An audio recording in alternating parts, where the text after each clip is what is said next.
Hello friends, welcome to my channel. Lakshmi வந்தாச்சு. இன்றைக்கி நாம் விசாகப்பட்டினத்தில் இருக்க அரக்கு வேலையை பற்றி தான் பார்க்க போகிறோம். அதுக்கு முன்னாடி என்னோட சேனலை சப்ஸ்கிரைப் பண்ணலைன்னா சப்ஸ்கிரைப் பண்ணிக்கோங்க. கூடவே அந்த பெல் ஐக்கானை கிளிக் பண்ணிக்கோங்க. வாங்க வீடியோக்குள்ளே போகலாம். இந்த மலையை சுற்றி நம்ம பார்க்குறதுக்கு நிறைய பிளேசஸ் இருக்குது. இது மினிமம் 1 டே இருந்தாலே போதும், நம்ம எல்லா பிளேஸுமே கவர் பண்ணலாம். இந்த மலையை அனந்தகிரி ஹில்ஸ்னும் சொல்லுவாங்க. இந்த அரக்கு எதுக்கு ரொம்ப ஃபேமஸ்ன்னு பார்த்தீங்கன்னா, பேம்பூ சிக்கனுக்கும் அப்புறம் பார்த்தீங்கன்னா காஃபி பொடிக்கு தான் ரொம்ப ஃபேமஸ். அங்கே காஃபி மரம் தான் ஃபுல்லாக, அந்த மலையை சுற்றி நிறைய காஃபி மரம் இருக்குது. இந்த வீடியோவில் நாம் ஃபஸ்ட்டு போரா கேவ்ஸ் பற்றி பார்க்கலாம். நாங்கள் அரக்கில் ஃபஸ்ட்டு போன பிளேஸு இந்த பிளேஸ் தான். இங்கே நாங்கள் 9:30க்கே ரீச் ஆகிட்டோம். ஒரு 1/2 hour அங்கே வெயிட் பண்ணிகிட்டு இருந்தோம். ஏன்னா இது 10 o'clock தான் ஓப்பன் பண்ணுவாங்க. அதே மாதிரி க்ளோசிங் டைம் பார்த்திங்கன்னா 5 o'clock. இதோட என்ட்ரி ஃபீஸ் அடல்ட்டுக்கு 70 rupees, சில்ட்ரன்ஸ்க்கு 5 to 14 இயர்ஸில் இருக்கவங்களுக்கு 50 rupees. இந்த போரா கேவ்ஸை உள்ளூர் லாங்குவேஜில் போரா குகாலு அப்படின்னு சொல்கிறாங்க. போரா அப்படின்னா ஒடிசா லாங்குவேஜில் ஹோல் அப்படின்னு அர்த்தம், பள்ளம்னு அர்த்தம். அதே மாதிரியே குகாலு அப்படின்னா தெலுங்கு லாங்குவேஜில் குகை அப்படின்னு அர்த்தம். ஸோ பள்ளமான குகை அப்படின்றது அதோட மீனிங்கு. இந்த போரா கேவ்ஸ் எங்கே இருக்குது அப்படின்னு பார்த்தீங்கன்னா, கிழக்கு கடற்கரை பகுதியில் அமைஞ்சிருக்கு. இதோட கடல் மட்டத்துலேருந்து இதோட உயரம் எவ்வளோ அப்படின்னு பார்த்தீங்கன்னா 2313 அடி உயரத்தில் இருக்குது. அதனால் இதை உலகிலேயே ரொம்ப பெரிய குகையாக கன்சிடர் பண்ணுறாங்க. பாருங்கள், மேலேருந்து அந்த கீழே தண்ணி ஓடுறது எவ்வளோ சூப்பராக தெரியுது. இது ரொம்ப பெரிய குகை. இதோட ஆழம் பார்த்தீங்க அப்படின்னா 80 மீட்டர் ஆழம் கொண்டது. அதனாலேயே இதை இந்தியாவிலே ரொம்ப பெரிய குகை, அதான் ஆழம் மிகுந்த குகையாக இதை சொல்கிறாங்க.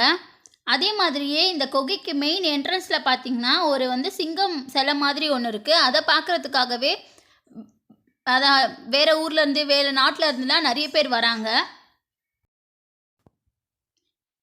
இதை யார் எப்போ கண்டுபிடிச்சாங்க அப்படின்னு பார்த்தீங்கன்னா 1807 வில்லியம் கிங் ஜார்ஜ் அப்படின்ற ஒரு ஆங்கிலேயர் தான் இதை கண்டுபிடிச்சாரு. இந்த குகையில் பார்த்தீங்கன்னா நிறைய வௌவால் இருக்குது. அதனால் உள்ளே போக போக அதோட சவுண்ட் ரொம்ப அதிகமாக கேட்க ஆரம்பிக்கும். அதே மாதிரியே நிறைய செடியும் இருக்குது. நாங்கள் கரெக்டாக 10 மணிக்கு உள்ளே போனோம். அப்போவே பார்த்தீங்கன்னா ஃபுல்லாக ரொம்ப சில்லுன்னு இருந்துச்சு. இந்த குகை பார்த்திங்கன்னா ஒரிசா மாநிலத்துக்கும் ஆந்திரா மாநிலத்துக்கும் நடுவில் இருக்குது. அதனால் ஒரிசாவும் ஆந்திராவும் இந்த குகை எங்களோடைய தான் அப்படின்னு சொல்லிட்டு கேஸ் ஃபைல் பண்ணியிருந்தாங்க. உள்ளே பார்த்திங்கன்னா ஆர்டிஃபிஷியலாக அவங்களே லைட் செட் பண்ணியிருந்தாங்க. இது நீங்கள் உள்ளே போயிட்டு சுற்றி பார்த்துட்டு வர்றதுக்கு மினிமம் 2 hours ஆகும்.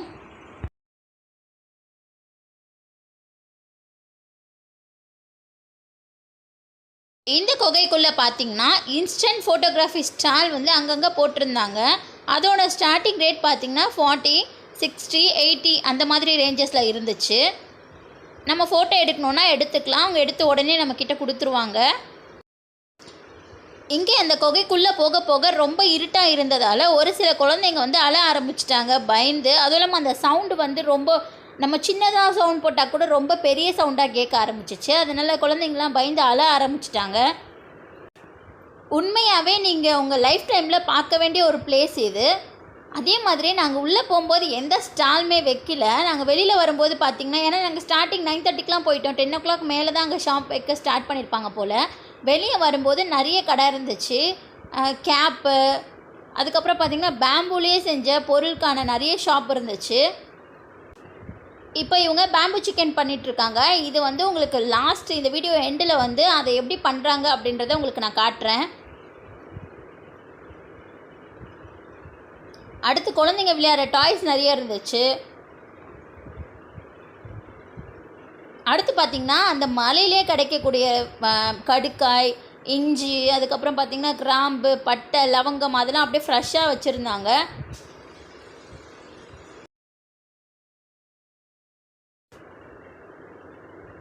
அடுத்து நம்ம பார்க்க போகிறது கட்டாக்கி வாட்டர் ஃபால்ஸ்.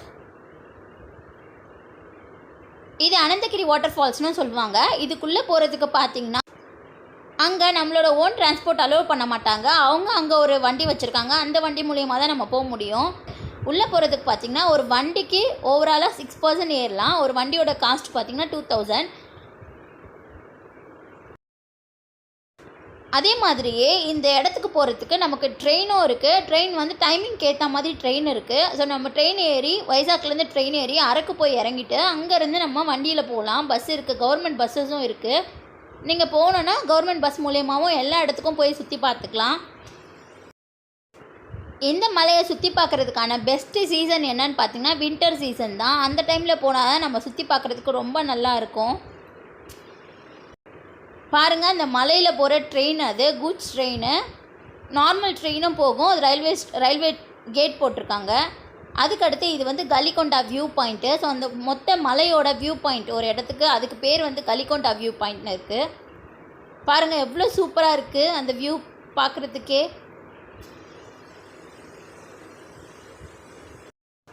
அடுத்து நம்ம பார்க்க போகிறது சப்பாரே வாட்டர் ஃபால்ஸு. இது உள்ளே போகிறதுக்கு என்ட்ரி டிக்கெட் பார்த்திங்கன்னா 15 rupees per head.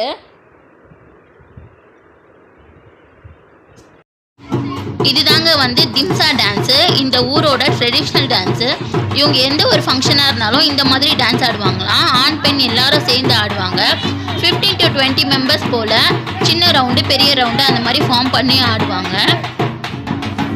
இந்த டான்ஸ் ஸ்டார்ட் ஆனது எங்கன்னு பார்த்தீங்கன்னா இது வந்து கோராபுட் ஒடிசா மாநிலத்தில் தான் இது வந்து ஸ்டார்ட் பண்ணாங்க. ஆனால் வந்து இப்போ இது வந்து விசாகப்பட்டினத்தோட அஃபிஷியல் டான்ஸாகவே ஆயிடுச்சு. இந்த டான்ஸ் ஆடுற பெண்கள் எல்லாருமே பார்த்தீங்கன்னா முட்டிக்கு கீழே வந்து கொஞ்சம் கீழே சாரி கட்டியிருப்பாங்க. அதுக்கப்புறம் கழுத்தில் பார்த்தீங்கன்னா அவங்களோட ட்ரெடிஷனோட ஜுவல்ஸ் எல்லாமே போட்டிருப்பாங்க. அதுக்கப்புறம் கொண்டை போட்டு கொண்டையில் நல்லா பூ சுற்றி வச்சுருப்பாங்க. இந்த டான்ஸ் ஆடுறது ஒரு லேடி இருப்பாங்க. அவங்க தான் இந்த டான்ஸை கைடு. அவங்க பார்த்தீங்கன்னா கையில் ஒரு பூ வச்சுட்டு ஆடுவாங்க. இந்த டான்ஸ் எதனால் ஆடுறாங்கன்னு பார்த்தீங்கன்னா எல்லாரும் ஒன்றா சேர்ந்து ரவுண்ட் பண்ணி ஆடுறதால அவங்களுக்குள்ள அந்த ஒற்றுமை, மற்ற கிராமத்தில் இருக்கவங்க எல்லாரும் ஒன்றா இருக்கணும் அப்படின்றதுக்காக தான் இந்த மாதிரி டான்ஸ் ஆடுறாங்க. இதாங்க அந்த டேம்மு. மழை காலத்தில் நல்ல தண்ணி இருக்குமா. நாங்கள் போயிருந்தப்போ கொஞ்சமாக தான் இருந்துச்சு தண்ணி. அந்த கொஞ்சம் தண்ணிலையும் யாரும் வந்து சும்மா இல்லை, எல்லாரும் விளையாடிட்டு குளிச்சுட்டு அந்த மாதிரி இருந்தாங்க. நாங்களும் நல்லா என்ஜாய் பண்ணோம்.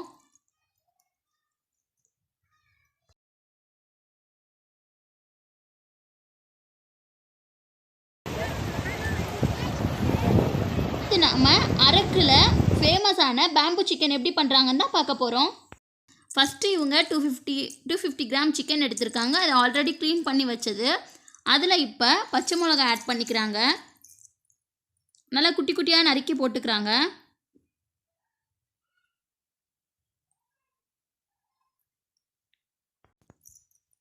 உண்மையாகவே ரொம்ப நல்ல டேஸ்ட்டாக இருந்துச்சு. நீங்கள் போனீங்கன்னா கண்டிப்பாக இந்த பேம்பு சிக்கன் சாப்பிடாம வராதிங்க. நான்வெஜ் சாப்பிட்றவங்களா இருந்தீங்கன்னா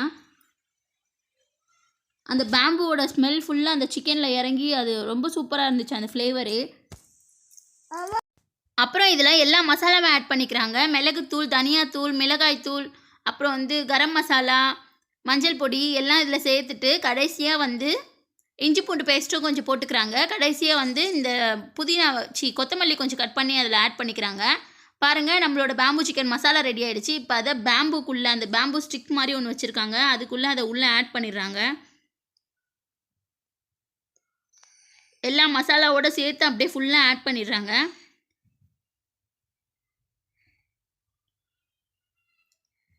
ஆட் பண்ணிவிட்டு கடைசியாக அதை வந்து அந்த பேம்போட இலை இருக்கும்ல, அந்த இலையை வச்சு அதை மூடிடுறாங்க. மூடிட்டு அடுப்பில் வச்சு வாட்டி எடுத்துடுறாங்க. நல்லா சுட்டு எடுக்கிறாங்க. இந்த மாதிரி ஆகிடுது. நம்மளோட பேம்பு சிக்கன் ரெடி ஆகிடுச்சு.